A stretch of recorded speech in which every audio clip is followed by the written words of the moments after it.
L'autostop, une pratique dangereuse, porte ouverte aux enlèvements. Cela n'inquiète pas pour autant les adeptes de l'autostop. La rédaction du RTI2 tire la sonnette d'alarme. Situation confuse en Guinée, l'opposition continue de contester les résultats des élections locales du 4 février.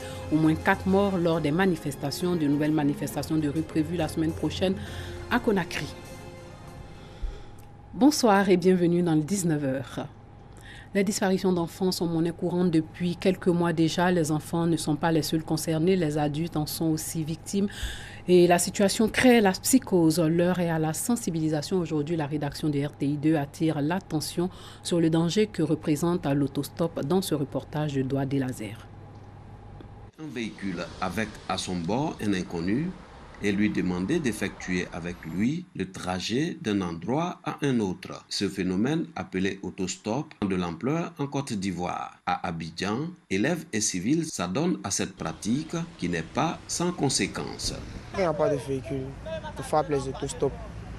Nous sommes d'Umputo jusqu'au collège moderne de Cocody. Plusieurs fois, par contre, les jeunes malgaches me le font souvent. C'est le manque d'argent aussi. Il y a les parents qui ne donnent pas d'ailleurs à leurs enfants. Et à d'autres aussi, eux-mêmes, ils ont l'argent, mais ils bouffent ça après les récréations. L'autostop, moins facile pour voyager, mais aussi danger pour ceux qui s'y adonnent. L'autostoppeur s'expose à plusieurs dangers, le viol, l'enlèvement, suivi d'une demande de rançon ou de sacrifice humain. Des risques qui ne dissuadent pas pour autant bon nombre de voyageurs et d'élèves. Moi, j'ai jamais essayé de faire autostop parce que mes parents m'ont dit que c'était pas une bonne chose, qu'on pourrait nous enlever là-dedans. Souvent aussi, on vole les enfants à cause de ça. On te prend, on peut te tuer même à cause de ça. Depuis le début de l'année 2018, 8 cas de disparition ou d'enlèvement ont été enregistrés, dont 3 cas de décès de mineurs dus à des morts violentes annoncées par les autorités. Et il ne se passe un jour sans qu'un cas de disparition d'enfants ne soit signalé à travers les réseaux sociaux. Une centaine de femmes ont répondu à l'appel du premier magistrat de la commune de Cocody qui leur a rendu hommage. Des femmes qui ne reculent devant rien pour se prendre en charge. Des femmes qui apportent aussi une plus-value aux produits locaux. Des femmes battantes donc. Le reportage de Parga Sorokoni. Céline Kwasi et Nyaba, deux femmes qui donnent le meilleur d'elles pour briser les barrières. La première est cadre dans une entreprise et l'autre chorégraphe et enseignante à l'INSAC. Deux femmes, deux parcours qui forcent l'admiration. Je suis cadre supérieur d'administration, mais ça ne m'a pas empêché de tendre la main aux autres. J'ai fait de la recherche, j'ai maîtrisé la conservation de la ticket frais. Je suis dans le livre des Guinness des inventions des Noirs. J'ai fait mon école primaire. Après l'école primaire, je me suis retrouvée au collège. Et après le collège, de façon précoce, j'ai été arrachée à l'école. Je rentre au village qui dit, nous sommes en 91 et j'ai 17 ans. Et après l'audition, où elle me regarde, elle me dit, tu as quelque chose en toi. C'est là que je me retrouve en train de parcourir le monde. Elles ont toutes les deux témoigné de ce qu'elles ont fait, de la persévérance, de la soif d'aller toujours plus loin, leur cheval de bataille. Et ce témoignage, elles l'ont rendu lors de la cérémonie initiée par le premier magistrat de la commune de Cocody en vue de rendre hommage aux femmes. Vous les femmes, vous qui donnez la vie, si vous avez confiance en vous, mettez n'importe quelle chose par terre où vous allez réussir. Si les autres le font et ils réussissent, pourquoi pas vous? Il n'y a pas de sous-métier. Une cérémonie riche en couleurs et un symbole matérialisé par des femmes pétries de talent. Sachez que l'artiste chanteur Gun Morgan a été inhumé aujourd'hui au cimetière, c'est-à-dire hier plutôt au cimetière de Williamsville. Il a été conduit à sa dernière demeure après la messe de Requiem à l'église Sainte-Cécile des Deux Plateaux. De son vrai nom commun, Jean-Pierre Mathias. Il est décédé le dimanche 25 février dernier, Dangui. De l'émotion, beaucoup d'émotion. À l'heure des adieux à Komoué Jean-Pierre Mathias, plus connu sous le nom de Gun Morgan. Gun Morgan repose désormais au cimetière de Williamsville avec le trésor de reconnaissance, de prières et de bénédictions qu'il a reçu quelques minutes plus tôt à l'église Sainte-Cécile des Deux Plateaux durant sa messe de requiem. À l'Ivocep de Trècheville, parents, amis et fans se sont mobilisés et rassemblés dans le recueillement autour de la dépouille mortelle du premier délégué médical de la Côte d'Ivoire, de l'artiste et musicien de Gone Morgan. Tous convaincus que le premier artiste ivoirien chanté sur scène avec sa famille n'a pas vécu pour rien. Il chantait avec sa femme, il dansait avec ses enfants. C'est là que je l'ai connu, à la RTI. Il était élégant sur scène. Il a beaucoup apporté à la culture ivoirienne. Il a porté haut le drapeau ivoirien, que ce soit en Côte d'Ivoire, que ce soit à l'extérieur. Il a été l'un des artistes qui a toujours chanté en brandissant le drapeau ivoirien pour semer la paix dans les cœurs de tout Ivoirien. Et c'est ce que je retiens. Ce qui nous a marqué depuis notre enfance, c'est qu'il tenait à ce qu'on aime notre pays. C'est pour ça qu'il était tout en orange, blanc, vert quand il dansait. Et il nous traînait dans sa joie. Il nous a beaucoup appris à aimer notre pays. Né en 1948, Komoué Jean-Pierre Mathias est décédé le 25 février dernier, laissant derrière lui une femme et une fille. Mais Gone Morgan, fils du village de Kofi à Moncro, dans le centre-est du pays, n'a pas vécu pour mourir. Toute une génération se souviendra encore longtemps de ses œuvres, de son génie. Adieu Gone Morgan. En Russie, Vladimir Poutine, réélu pour un 4e mandat avec plus de 73% des voix selon des estimations. Plus de 108 millions d'électeurs russes étaient appelés aux urnes aujourd'hui. Il y avait 8 candidats, 7 hommes et 1 femme.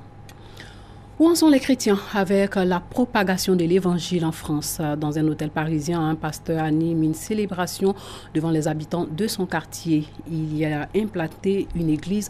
C'est là qu'il annonce au plus grand nombre la bonne nouvelle de Jésus-Christ de Nazareth.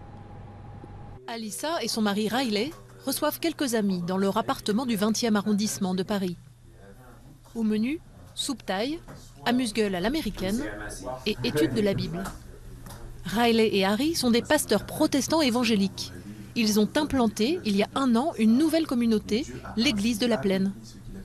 L'objet de cette réunion, c'est de pouvoir nous retrouver autour de la parole de Dieu, de pouvoir l'étudier ensemble, de voir ce que le texte a à nous dire et comment est-ce qu'on peut se l'appliquer dans nos vies personnelles de tous les jours. Et c'est aussi l'occasion de vivre ça ensemble, entre frères et sœurs, de partager ça et de grandir tout simplement ensemble. Au nom de Jésus-Christ de Nazareth, lève-toi et marche. Dans cette assemblée, chacun lit un extrait de la Bible et en discute librement. Le texte est dans toutes les mains, sous forme traditionnelle ou plus moderne, une version intime de la religion qui a séduit Linda. En tout cas, moi, j'en retire beaucoup de choses. Ça me motive à vouloir grandir avec Dieu et on apprend à plus se connaître comme ça. Ce sont des moments aussi un peu d'amitié aussi ou Ah bah oui, carrément. Il y a de la bonne bouffe déjà, hein, Le dimanche après-midi, place à la célébration. Harry et Riley reçoivent dans ce petit local du quartier. La musique occupe une place centrale dans le culte dominical. Chants, prières, partage de la scène. Comme ses fidèles, ils sont 650 000 chrétiens en France à se réclamer de ce courant du protestantisme. Ici, pas de méga-church à l'américaine. Son église, Harry l'a voulu à l'échelle du quartier. Nous sommes vraiment une assemblée locale. Tout le monde dans notre équipe et dans cette église vit dans les environs, sauf les personnes qui peuvent venir nous visiter. Et en fait, on veut être à la couleur du quartier. Et aujourd'hui, dans le quartier dans lequel on est, il y a une multiculturalité que vous retrouvez aussi ici. Des églises locales comme celle-ci, il s'en crée une tous les 10 jours en France métropolitaine. Et la tendance est mondiale. Les protestants évangéliques s'implantent, de quoi enchanter Harry qui rêve de voir grandir sa communauté. Crise sociopolitique en Guinée-Conakry, si la tension a baissé d'un cran, elle continue toutefois de secouer le pays.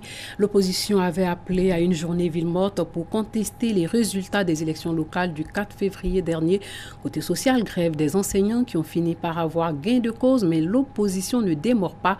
Elle projette même une manifestation les prochains jours. Décryptage de la situation en Guinée. Que se passe-t-il en Guinée? Depuis plus d'1 mois, la Guinée fait face à des manifestations qui ont coûté la vie à au moins une douzaine de personnes. Ces manifestations sont liées aux élections locales du 4 février dernier, les premières depuis 2005 sous la présidence du général Lassana Conté. Les résultats de ces élections sont contestés par le principal parti de l'opposition, l'Union des forces démocratiques de Guinée, UFDG, battu par le parti du président selon les chiffres officiels. L'UFDG dénonçait des fraudes massives. Le 12 février, les enseignants étaient entrés en grève, mais depuis, un consensus a été trouvé. Ils réclamaient des augmentations de salaire. Quelle a été la réaction de la population? Certains Guinéens ne partageaient pas l'enthousiasme des militants de l'opposition. Ils ne pouvaient pas se rendre au marché en raison de l'opération Ville morte. Des jeunes dénonçaient les interminables palabres entre le pouvoir et l'opposition. Dans le quartier administratif, sur la presqu'île de Kaloum, des milliers de personnes, en majorité de jeunes et des femmes, ont fini par manifester pour réclamer la fin d'un conflit qui perdure depuis un mois dans l'enseignement. Ils ont réclamé devant le palais présidentiel la réouverture des écoles. Où en est-on avec la grève des enseignants? Le gouvernement guinéen et le syndicat de l'éducation ont paraphé le 13 mars dernier à Conakry un protocole d'accord. Le mouvement de grève a donc été suspendu. Cet accord intervient après 2 semaines de négociations et a été signé par le meneur de la grève, Aboubakar Souma, le médiateur de la République et le ministre guinéen de l'Énergie. L'accord ordonne la levée de la suspension visant le meneur Aboubakar Souma et le paiement de ses arriérés de salaire. Le paiement des 30% restants des salaires à partir de fin mars 2018 en effet rétroactif, à compter du 1er janvier 2018 pour les enseignants en activité et du 1er novembre au 31 décembre 2017 pour les enseignants retraités. Conformément au texte, l'ouverture d'un couloir de négociation est prévue du 2 au 25 mai 2018 sur la fixation du salaire de base des enseignants à 8 millions de francs guinéens et le rétablissement dans leurs droits de tous les enseignants mutés ou démis de leurs fonctions à cause de cette grève. La résolution de la crise des enseignants a-t-elle mis fin aux manifestations dans les rues? Les manifestations se sont poursuivies dans les rues le jour même où s'est achevée la grève des enseignants. 3 jeunes hommes ont été tués à Conakry lors de cet événement le 14 mars. Une quinzaine de personnes ont été blessées selon des sources hospitalières. L'opposition guinéenne, dirigée par Cellou Dalein Diallo, a dévoilé un nouveau calendrier de manifestations à Conakry.